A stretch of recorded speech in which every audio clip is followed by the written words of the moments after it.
holding strongly that organizations like yours are rather coming in to spoil and not to fix. What is your take on that? I never tell anyone to leave a relationship unless they want to leave a relationship. Mm, So, and to what extent are you being abused? You know,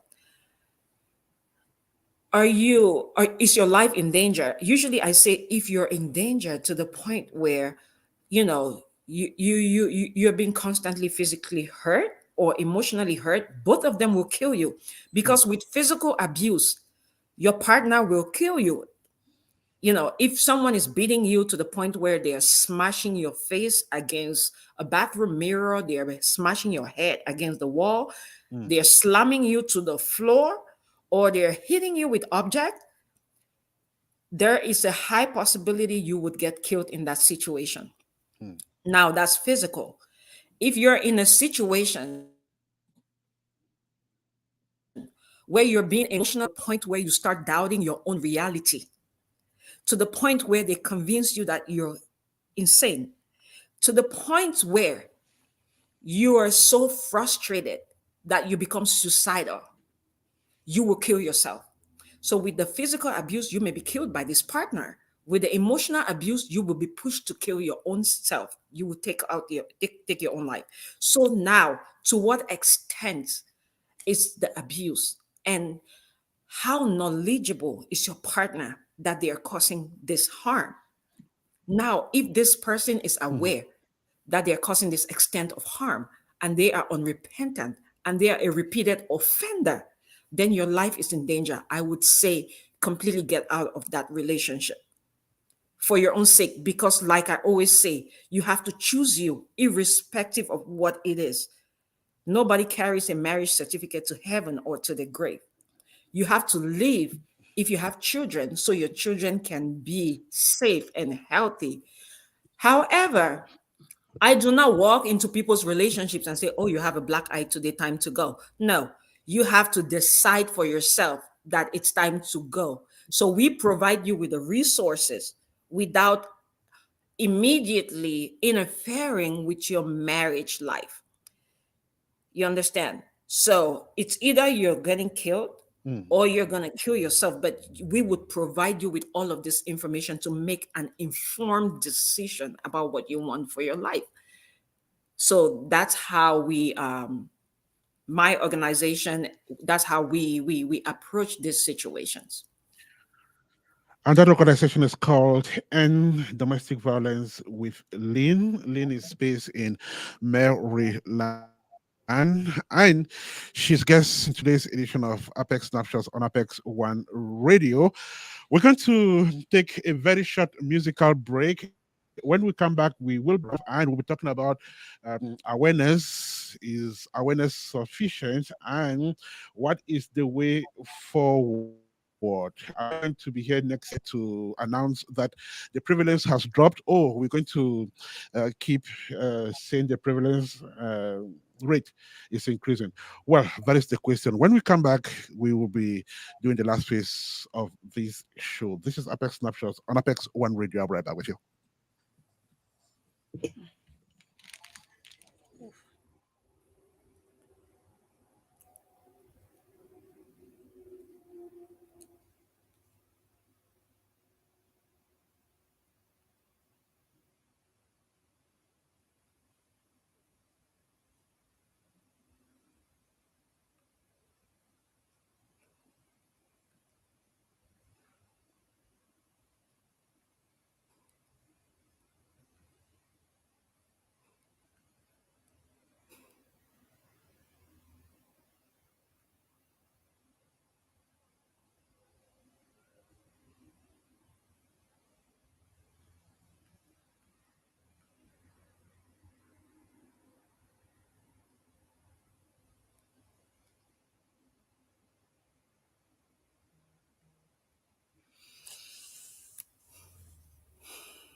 Yolanda and TZ Panchak in that beautiful piece of music released in 2021 titled In My Heart. TZ Panchak is a frontline Cameroonian urban artist who was right here in Columbus a couple of weeks ago. That piece of music has brought a time to 4 minutes to 2 here in the studio of Apex One Radio. Same time in Maryland, from where one of our guests is speaking. Lynn Enanga is her name.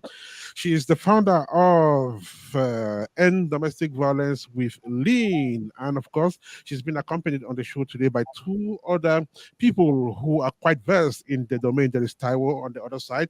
And of course, Lizzie brought it with me right here in the studio of Apex One Radio, situated at the northern belt of Columbus. The show is Apex Snapshots. The edition is the one of October the 15th. The station is Apex One Radio. The city from where we are broadcasting is Columbus. The state is Ohio. And of course, the country is the United States of America. My name is Ernest Kanja Maxwell. I is producing the show live from Warsaw in Germany. All right. So we're now moving to the last phase of this great radio production. Welcome back, gentlemen and ladies. All right, so let's talk about awareness because apparently a lot of people still don't know much about domestic violence, even when they do experience it. You know, some people just take it as it's a way of life, so it's no big deal. Yet, people are dying on a regular basis from this social vice. So, how much of domestic violence do our people know? Like, tell us about the level of awareness. Is it low or high, Lizzie? I would say it's low, but people are starting to be somewhat receptive Mhm, of the awareness that we bring to them, mhm, right? And I'm comparing from when I started awareness programs mhm, to how it's going now.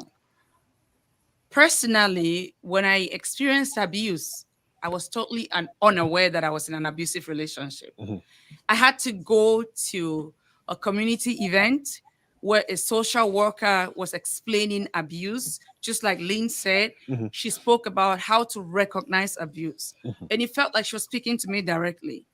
And I went back and I did some reflection and I came to terms with the fact that, hey, I'm in an abusive relationship and I need to get out. mhm, So awareness comes, but not everybody is receptive. I think it's getting better, but we need to do more of it. mhm, We need to do more of it.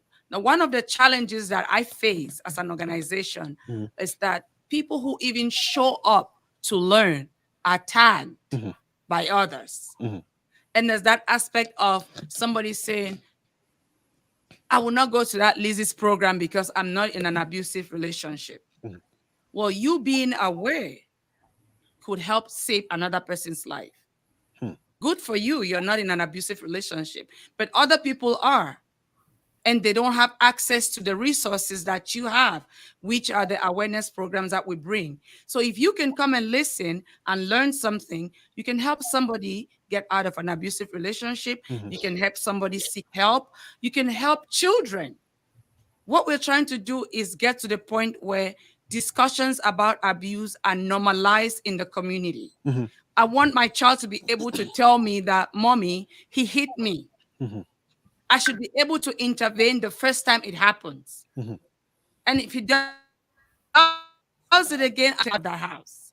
mhm. But if we don't normalize these conversations, we do not enforce these awareness programs, then we will just be shooting in the dark. Hmm. People Wow. will continue dying. Right. Taiwo, if you go back to Ekeja today, 2 years after your encounter with those young boys who said their dads were never wrong, are you expecting to hear the same story? How much of awareness do we have on domestic violence in Nigeria today? Okay, so what I related to you was a baseline, Mm, was the situation of things before we started I think is an 8-week program with young people. We were with them every week, once a week, to run a particular curriculum developed by Domestic and Sexual Violence Response Agency of the Ministry of Justice, Lagos State, Nigeria. And so we did the induction, which is to show these young people the reality of what strength means. And we had that program. I think we started in 2019 or 2018, and that program has run every year. And what happens is that those children, are encouraged to form a club, within their school. Is called the King's Club. Teaching them the behavior of kings, the reality of the value system that makes you a king. Your fist does not make you a king. It is your capacity to think, to provide leadership, to lead by inspiration.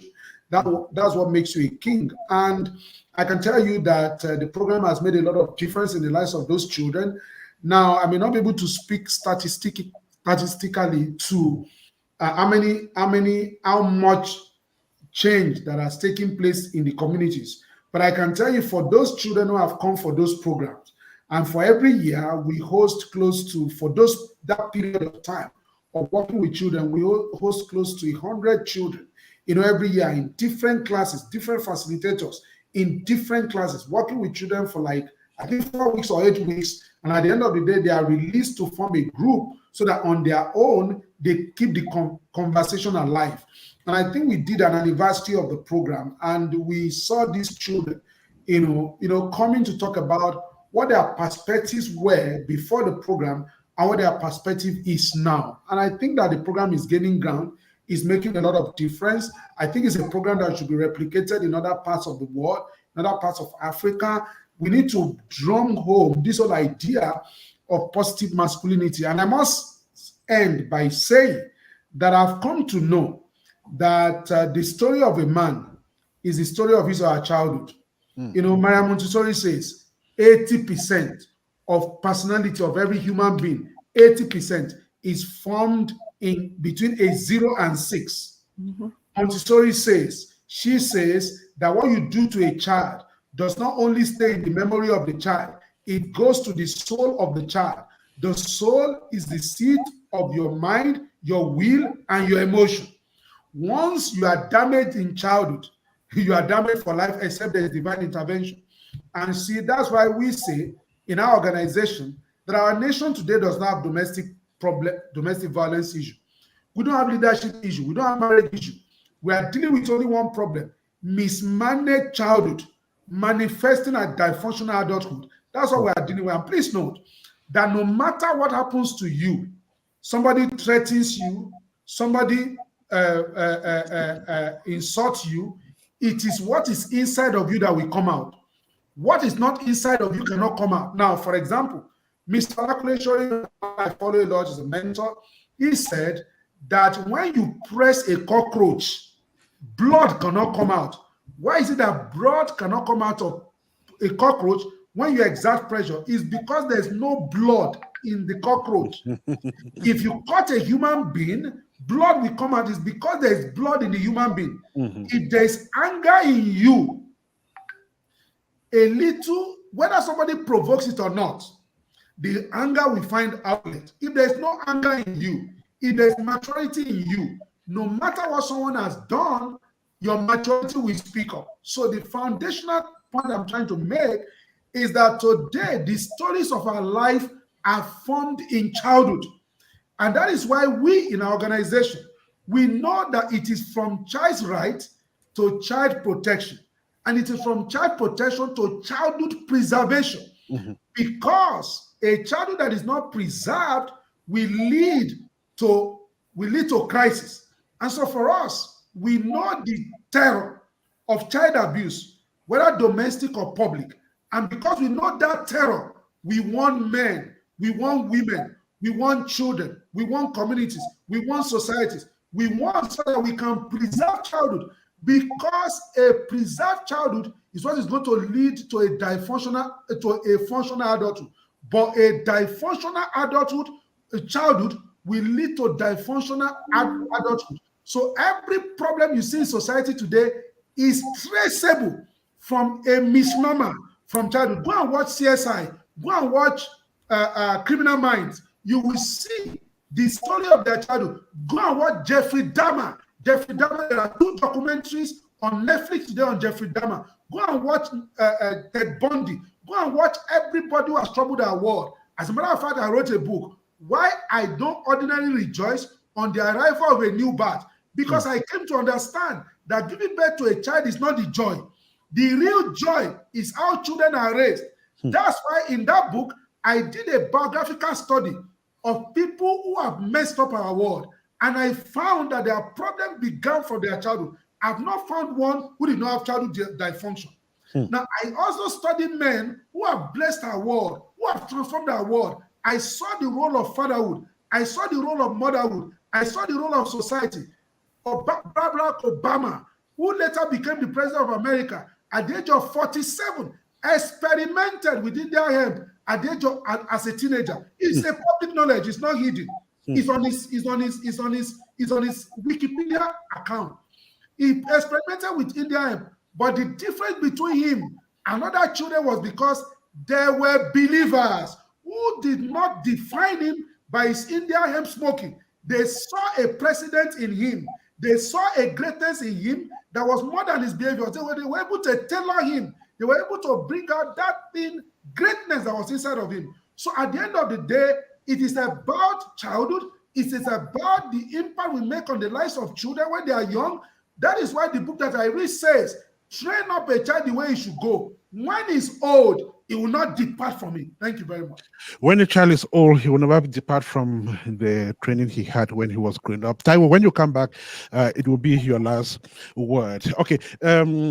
Lynn, everyone moves with education on in their hands today. I'm talking about a cell phone where you can get in there and just know everything. There is so much information out there, so much education. We move along with it. Now, if I assume that in every 10 in modern day, 8 are aware of domestic abuse as a social ill. Will I be correct? So Otherwise, you broke a little people bit. who still perpetrate do people who still perpetrate domestic violence do that because they are not aware that it is a social ill? Mr. Ernest, you were breaking for a little bit. I think you gave some statistics that I didn't catch somewhere in the Yes. middle. So So I please, gave can you some repeat I that gave some again? rough statistics that my Mhm. assumption is that for every 10 adults today, 8 are aware that domestic violence is a social ill. I Mhm. don't know if I'm correct if I make that assumption. Also, those who continue to perpetrate this social ill, are they doing that because they are not aware of domestic violence? Now, information is out there. Being receptive is another thing. Mhm, So just like they say, you can't teach how do they say it, a dog new trick or an old dog new trick. mhm, Yeah, so people get this information, and just like Taiwo mentioned about those 13-year-olds who felt like a man and a woman are not equal, if that's been instilled in you and you grow up and you think like that, there is nothing you would read on the internet that would change your perspective. mhm, And sometimes it takes people to experience those things themselves to really understand what it is they're inflicting on others.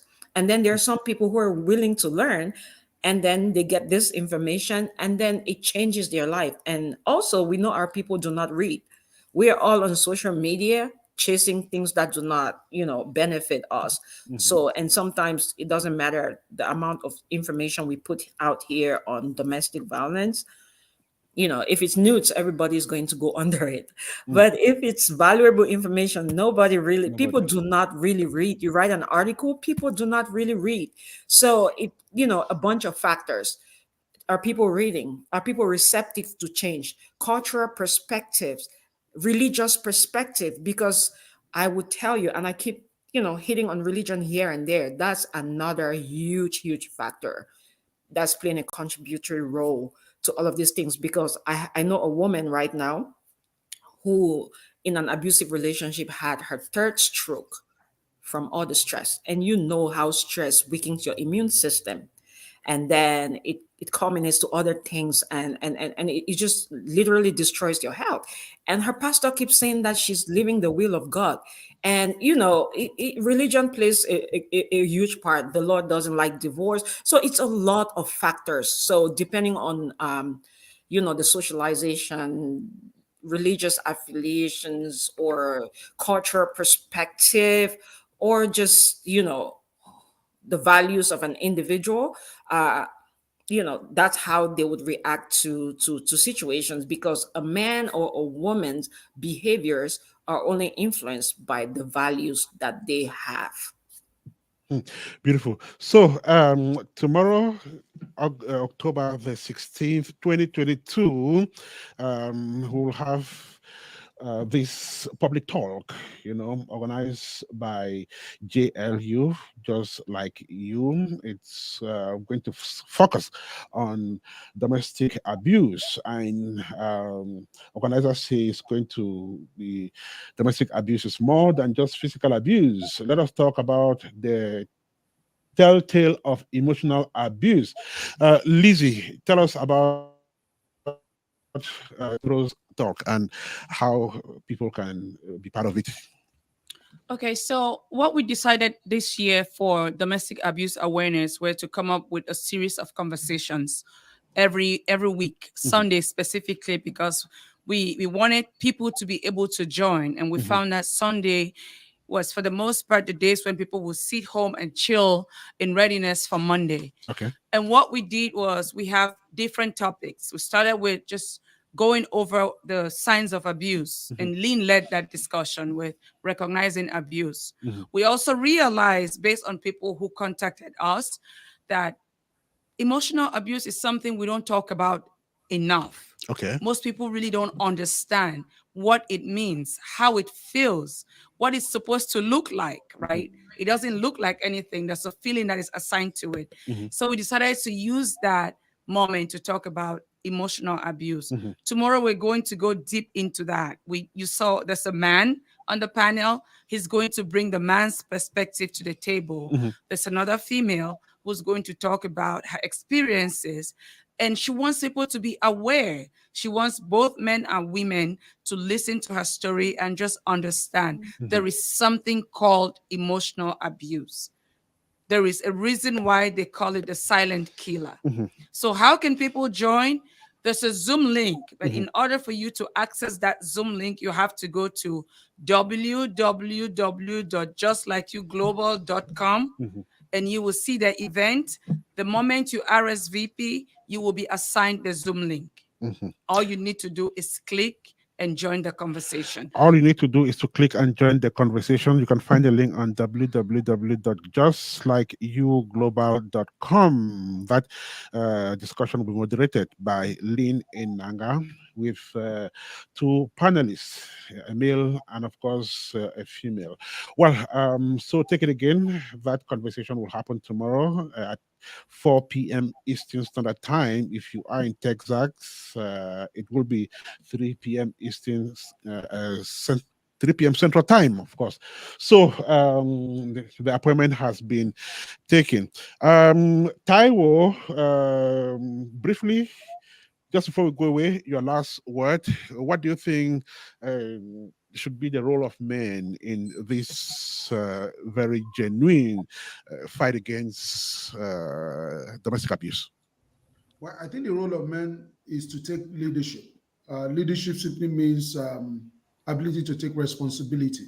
Mhm, Leadership does not mean domination. So what we need to do is to take leadership of our homes, of our environment. mhm, That's the role we need to play. And if we find out that we need help, we should seek for help. mhm, There's no shame in looking for help. Look for help, find help. Um, Men don't cry, which is a decoy that has held down so many men. I mhm. cry a lot. I cry for a living, as a matter of fact.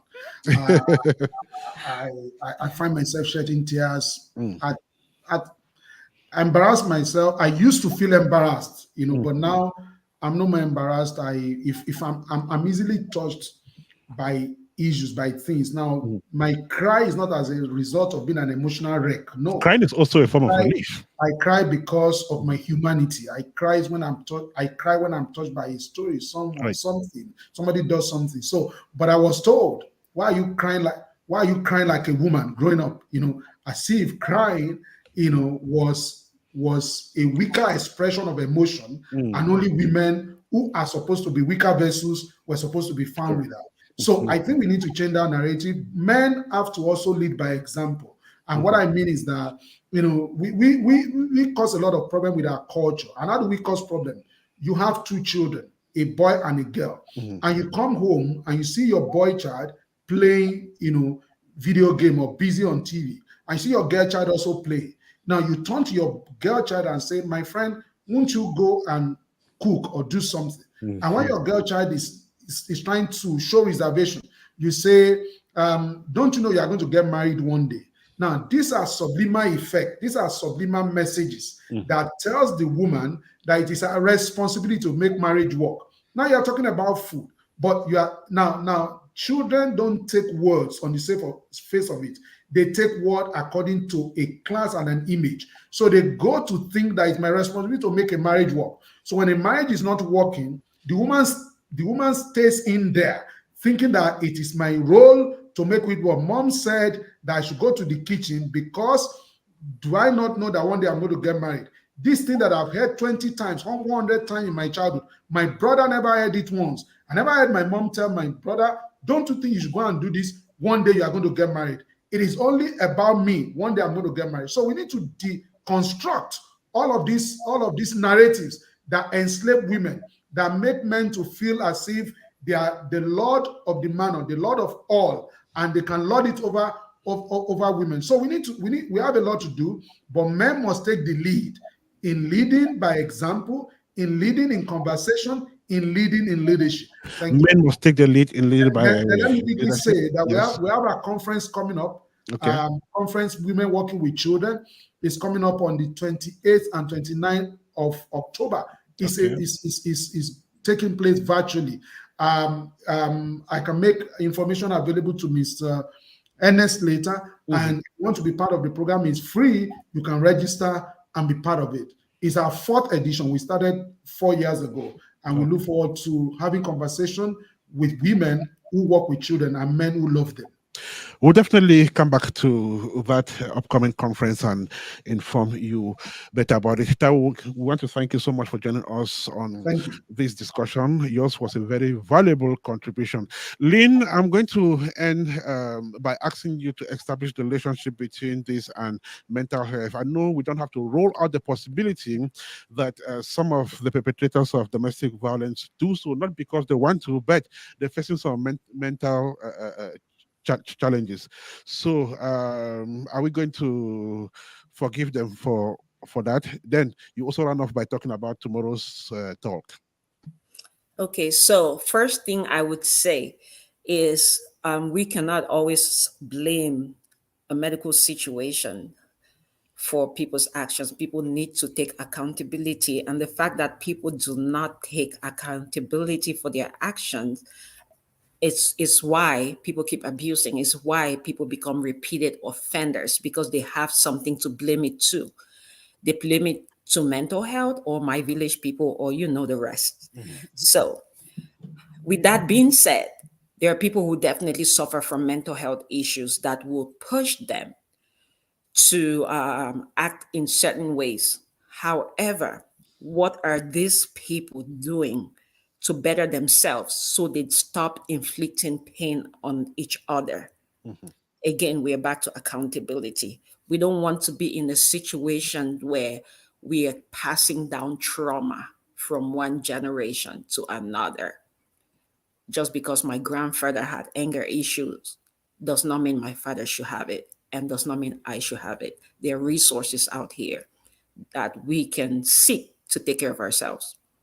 So, also, if you're with a person that has a mental health issue and they're abusing you to the point where you feel like your life is being threatened, it's not your responsibility to heal them.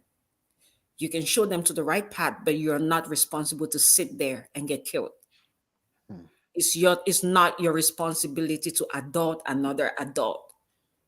It's not your responsibility to raise a grown man or a grown woman.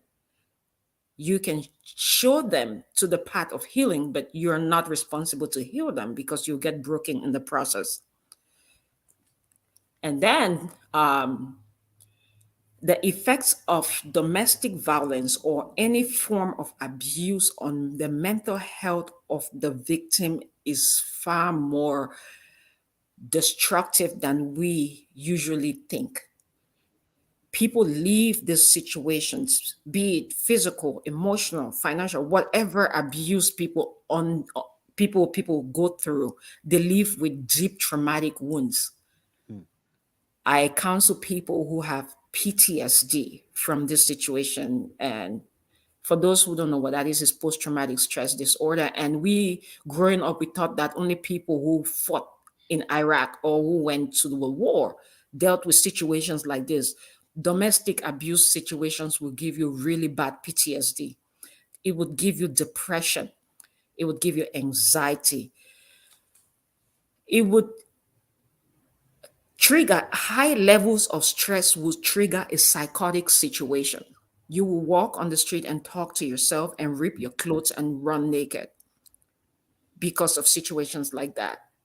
And I treated someone from our community recently who was being who went through a lot of emotional abuse from her husband cheating and having kids out of the home, repeated it to the point where it triggered a psychotic episode and she was on the street naked, and she herself was a healthcare professional. mm, So those high level of stress, the high level of stress is not good for your mental health, and it goes a whole, it extends to a whole wide array of mental health issues. Schizophrenia, it could be anything. So from stress to just anxiety, really bad anxiety and panic attacks, to psychosis and PTSD and every other mental health illness, you could get it from being repeatedly exposed to high levels of stress. And just to divert a little bit, give me 30 more seconds, Mr. Ernest. mhm, Statistics have shown that women in highly stressful relationships are more liable to get breast cancer.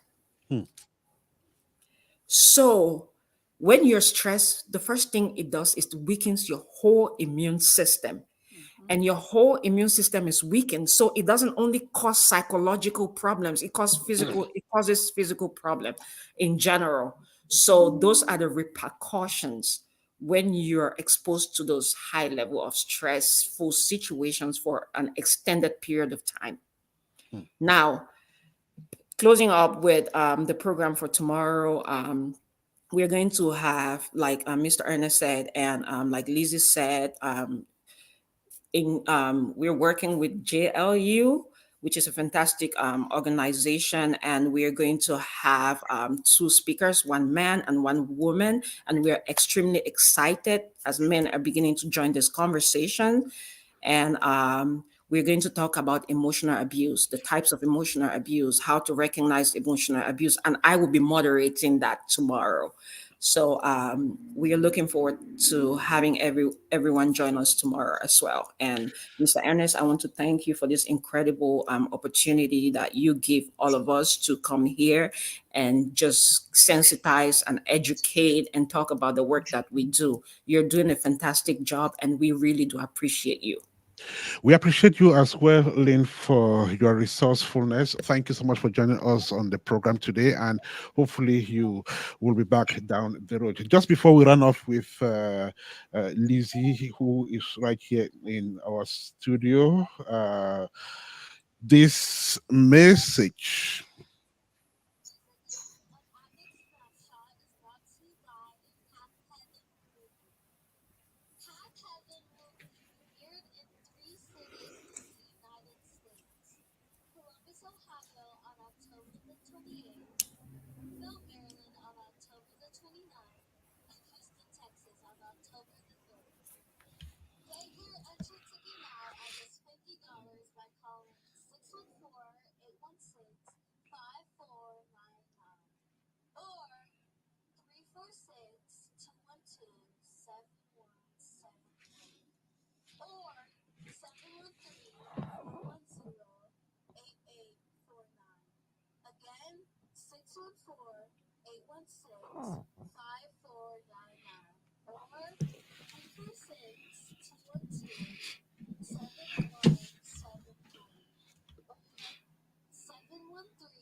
All right, that piece of music there by Marcel Jai has brought the time to 27 minutes past 2 here in the studio of Apex One Radio. We are definitely rounding off this edition of the show, but just before Lizzie says her last word, I want to say a huge thank you to those who have been following the show. Gange Ella, thank you so much, Ella. And Ella's rights. A lot of men beat women for things that they themselves do on a daily basis.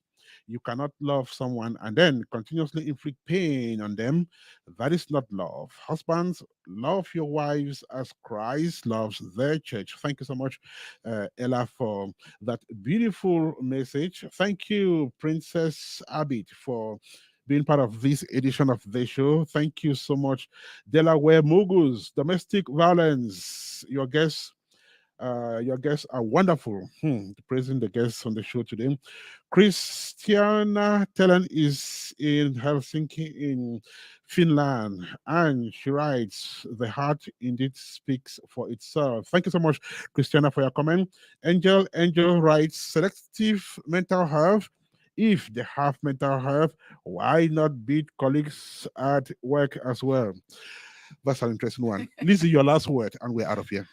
Okay, so first of all, Ernest, thank you so very much for the opportunity to create awareness on this platform. And I want to let the audience know that JLU is here to help.